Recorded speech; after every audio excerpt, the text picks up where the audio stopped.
చిల్లరగాళ్ల గురించి మాట్లాడను. కొండా దంపతులను ఎదుర్కోలేకనే వెనకాల గోతులు. కాంగ్రెస్లో గ్రూపులపై మంత్రి సురేఖ సంచలన వ్యాఖ్యలు. కాంగ్రెస్ పార్టీలో ఉన్న చిల్లరగాళ్ల గురించి మాట్లాడనని మంత్రి కొండా సురేఖ సంచలన వ్యాఖ్యలు చేశారు. మంగళవారం ఆమె గ్రేటర్ వరంగల్ 41 డివిజన్లో పలు అభివృద్ధి పనులకు శంకుస్థాపన చేశారు. ఆ సమయంలో అదే డివిజన్లో ఎమ్మెల్సీ బసవరాజు సారయ్య, కార్పొరేటర్ గుండేటి నరేందర్ కాంగ్రెస్ నాయకుడి ఇంట్లో తేనేటి విందుకు హాజరయ్యారు. ఈ విషయమై మంత్రిని మీడియా ప్రశ్నించగా పార్టీలో కొందరు చిల్లరగాళ్ళు ఉన్నారని, వారి గురించి మాట్లాడను, మంత్రి హోదాలో వారిపై అధిష్టానానికి ఫిర్యాదు చేసే స్థాయి కాదు, కొండా దంపతుల్ని ఎదుర్కొనే దమ్ము లేక వెనకాల గోతులు తీస్తున్నారు, ఆ గోతుల్లో వారే పడతారు, కొండా దంపతులను ఢీకొట్టే స్థాయి స్వపక్షంలో కానీ విపక్షంలో కానీ ఎవరికీ లేదు అని మంత్రి పేర్కొన్నారు. కొంతకాలంగా కొండా దంపతులు ఎమ్మెల్సీ బసవరాజు సారయ్యకు మధ్య పచ్చగడ్డి వేస్తే బగ్గుమంటుందన్న ఆరోపణలు ఉన్నాయి. పార్టీ ప్రభుత్వ కార్యక్రమాలు ఏవైనా కొండా దంపతుల వర్గం, ఎమ్మెల్సీ బసవరాజు వర్గాలుగా చేపడుతున్న విషయం తెలిసిందే. తాజాగా మంత్రి కొండ సురేఖ పర్యటన, అదే డివిజన్లో ఎమ్మెల్సీ సారయ్య తేనేటి విందు అంశం చర్చనీయాంశంగా మారింది. మంత్రి పార్టీ నాయకులపై చిల్లరగాళ్ళంటూ చేసిన వ్యాఖ్యలు వివాదాస్పదంగా మారాయి. ఏం లేదండి, ఇక్కడ ఒకటే పాయింట్. వరంగల్ తూర్పులో ఇప్పుడు అర్జెంటుగా కొండా సురేఖ మంత్రి పదవిని తొలగించాలి. బీసీ మంత్రిగా ఉన్నది ఆమె మంత్రి పదవిని తొలగించి వేరే వాళ్ళకి ఇవ్వాలి. వేరే వాళ్ళకి అంటే ఎవరు? బసవరాజు సారయ్య ఉన్నాడు ఇప్పుడు అక్కడ. వీళ్ళిద్దరి మధ్యలో పచ్చగడ్డేస్తే బగ్గుమంటుంది. ఒకళ్ళకొకరు ఆధిపత్య పోరు అనుకోవచ్చు. 2028 ఎన్నికల్లో వరంగల్ తూర్పులో ఆధిపత్యం కొండా దంపతులది ఉండదు. ఇది ప్లాను. ఈ ప్లాన్ వేసింది బసవరాజు సారయ్య కాదు. ఈయన వెనకాల ఉన్నది పెద్ద తలకాయ వేరే ఉంది. అది పెద్ద తల వేరే ఉంది. మనం చూసినాం గతంలో కొండా సురేఖ ఎపిసోడ్. కొండా సురేఖ ఓఎస్డీని కొండా సురేఖకు తెలియకుండా ప్రభుత్వం తొలగిస్తుంది. ఎందుకు తొలగిస్తుంది?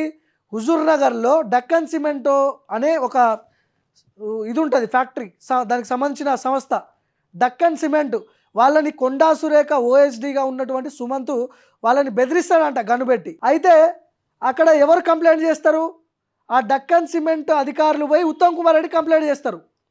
ఇట్లా ఇబ్బంది పెడుతున్నాడు కొండా సురేఖ ఓఎస్డీ అని చెప్పి కంప్లైంట్ పెడతారు. పెట్టిరా అంటే పెట్టిర్రో పెట్టలేదో నేను చెప్తాను మళ్ళీ తర్వాత, అది వేరే కథ ఉంది. ఇదంతా డీల్ చేసేది ఎవరు? రేవంత్ రెడ్డి ఆత్మ రోహిన్ రెడ్డి గారు.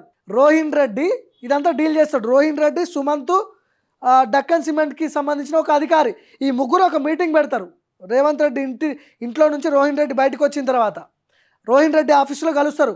డక్కన్ సిమెంట్ ఆయన, కొండా సురేఖ ఓఎస్డీ, సుమంత్, రోహిన్ రెడ్డి వీళ్ళు ముగ్గురు మాట్లాడుకుంటారు. అక్కడ ఏం చిత్రీకరించే ప్రయత్నం జరుగుతుంది అంటే, ఇగో సుమంత్ ఇట్లా డక్కన్ సిమెంట్ వాళ్ళని బెదిరించిండు గన్ను పెట్టి, అందుకనే ఆయనని తొలగిస్తున్నాం, ఆయన మీద కేసు పెట్టాలని చెప్పి అక్కడ ఉన్నటువంటి అధికారులు ఏం చేస్తారు? అట్లా క్రియేట్ చేస్తారు అంటున్నా నేను. అక్కడ ఉన్నటువంటి అధికారులు ఉత్తమ్ కుమార్ రెడ్డికి కంప్లైంట్ ఇస్తారు. ఉత్తమ్ కుమార్ రెడ్డి పోయి అక్కడ ఉన్నటువంటి వాళ్ళకి, పోలీస్ డిపార్ట్మెంట్ వాళ్ళకి కంప్లైంట్ ఇస్తాడు, రిటర్న్ కంప్లైంట్ ఇస్తాడు.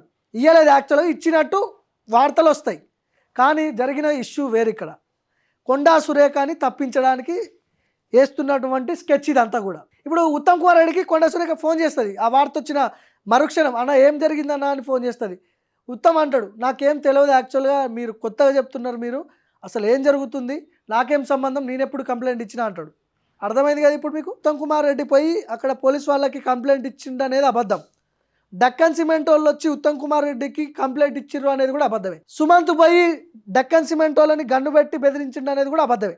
ఇదంతా స్క్రిప్ట్ ప్లే చేసింది ఎవరు? రోహిన్ రెడ్డి, వేం నరేందర్ రెడ్డి అని చెప్పి వార్తలు వస్తున్నాయి. వార్తలు కాదు, సోషల్ మీడియాలో కూడా పెద్ద ఎత్తున వైరల్ అయింది. మరి వేం నరేందర్ రెడ్డికి ఏం సంబంధం? వేం నరేందర్ రెడ్డి గతంలో వరంగల్ తూర్పు నుంచి పోటీ చేసి ఓడిపోయాడు. ఆ ఓడిపోవడం వల్ల 2028 ఎన్నికల్లో ఇప్పుడు అక్కడ పాగా వేయాలి వేం నరేందర్ రెడ్డి. పాగా వేయాలంటే ఇప్పుడు ఆల్రెడీ కొండా దంపతులు అక్కడ ఉన్నది, వాళ్ళ ఆధిపత్యం పెద్ద ఎత్తున ఉన్నది. బీసీ అని చెప్పి ఈ బీసీ ఉద్యమంలో బలమైన లీడర్లు అవుతున్నారు వాళ్ళు.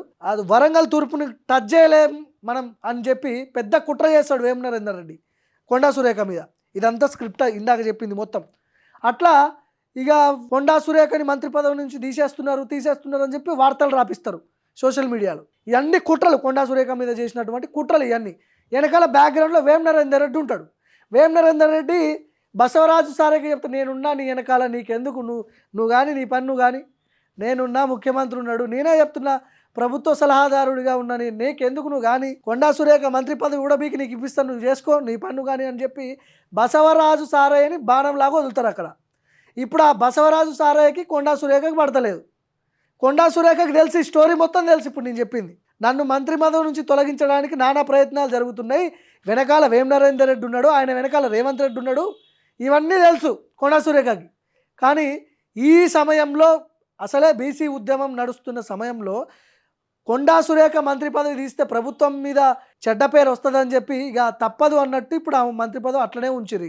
ఇప్పుడు ఎలాగైనా 2028 ఎన్నికల్లో కొండా సురేఖ దంపతులను అక్కడ ఆధిపత్యం లేకుండా చేయాలి, చెడ్డ పేరు తీసుకురావాలి, అవినీతి చేసిరని ముద్ర వేయాలి. ఇవన్నీ చేస్తే 2028 ఎన్నికల్లో వేం నరేందర్ రెడ్డి అక్కడ పోటీ చేయాలో డిప్యూటీ సీఎమో లేకపోతే ఈ మంత్రో కావాలి. ఇది ప్లాన్. ఈ ప్లాన్లో భాగంగా కొండా సురేఖ మీద జరుగుతున్నటువంటి కుట్రలు ఇవన్నీ మనం కూడా మాట్లాడాం చాలాసేపు. కొండా సురేఖ అనుచరులతో మాట్లాడుతున్నప్పుడు ఇప్పుడు నేను చెప్పిన స్టోరీ ఉంది కదా, ఇవన్నీ కూడా వాళ్ళు ఇచ్చినటువంటి లీక్ ప్రకారమే చెప్పిన. నేను వాళ్ళతో మాట్లాడినా, నేను ఫోన్లో మాట్లాడితే ఇంత పెద్ద కుట్ర జరుగుతుందన్న కొండా సురేఖ మీద అని చెప్పి వాళ్ళు మాట్లాడుతున్నారు. అది నిజమో అబద్ధమో కొండా సురేఖ గారు చెప్పాలి, రోహిన్ రెడ్డి చెప్పాలి, రేవంత్ రెడ్డి చెప్పాలి, వేం నరేందర్ రెడ్డి చెప్పాలి. సో బసవరాజు సారయ్య వాస్ కొండా సురేఖ ఇది పంచాయతీ. ఇది 10 నెలల నుంచి నడుస్తుంది. 1 ఇయర్ నుంచి కొండా సురేఖ వర్సెస్ బసవరాజు సారయ్య, బ్యాక్ ఎండ్లో వేం నరేందర్ రెడ్డి. ఇది స్టోరీ.